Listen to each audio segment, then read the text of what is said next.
ikkita so'z bilan aytganda eskrov tizimi nima o'zi bir tushuntirib beringchi. Eskrov tizimi kafolatlangan. Mana men quruvchiman.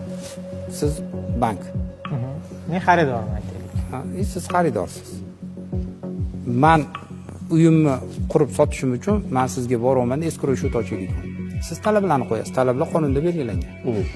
O'sha talab asosida men hamma qilishim kerak bo'lgan ishlarni qilib eskrov счет ochaman. Ochganimdan keyin aholi o'sha eskrovdan uy olish uchun eskrov tizimi orqali uy olish. U pulni eskrovga to'laydi.